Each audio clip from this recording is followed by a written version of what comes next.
Je commence à lire. Fabriquer les bâtons de manioc dans l'Ouest Cameroun. Un héritage culturel. Première partie, la récolte et la préparation du manioc. Dans un petit village de l'Ouest Cameroun, au milieu des collines verdoyantes, vit Amina, une femme d'une quarantaine d'années. Comme chaque matin, elle se lève avant le lever du soleil pour commencer la journée par la récolte du manioc. Une tâche essentielle et profondément enracinée dans les traditions de sa communauté. Amina se dirige vers son champ, armée de sa houe et de son panier en osier. Le manioc, planté il y a plusieurs mois, est prêt à être récolté. Elle commence par déterrer délicatement les tubercules, faisant attention à ne pas les abîmer. Chaque tubercule est soigneusement nettoyé de la terre avant d'être placé dans le panier. Une fois la récolte terminée, elle rentre chez elle, le panier rempli de manioc frais. De retour à la maison, Amina commence la préparation du manioc. Elle épluche soigneusement chaque tubercule, révélant la chair blanche et fibreuse.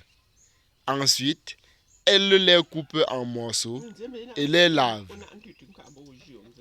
abondamment pour enlever toute trace de terre et d'impureté. Les morceaux de manioc sont ensuite trempés dans l'eau propre pendant quelques jours pour fermenter. Un processus qui améliore la texture et la saveur du manioc. Voilà la première étape, la première partie qui est finie. C'est-à-dire enlever le manioc au champ, les nettoyer et les découper en petits morceaux. Deuxième partie donc, le battage et la cuisson. Oui. Après quelques jours de fermentation, Amina retire les morceaux de manioc de l'eau.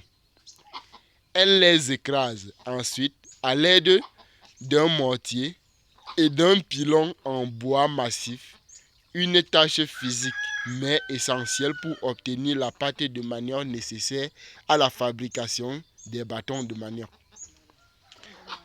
Le bruit rythmique du pilon contre le mortier résonne à travers le village, signalant aux voisins qu'Amina est en plein travail. Une fois la pâte de manioc atteint la consistance souhaitée, Amina la transfère dans un grand tamis. Avec des mouvements précis et expérimentés, elle tamise la pâte pour éliminer les fibres et obtenir une texture homogène. La pâte ainsi obtenue est ensuite déposée dans un grand récipient pour l'étape suivante, la cuisson. Amina allume un feu de bois à l'extérieur de sa maison et place une grande marmite d'eau à bouillir. Elle prend ensuite de petites portions de pâte de manioc et la façonne en longs bâtons cylindriques.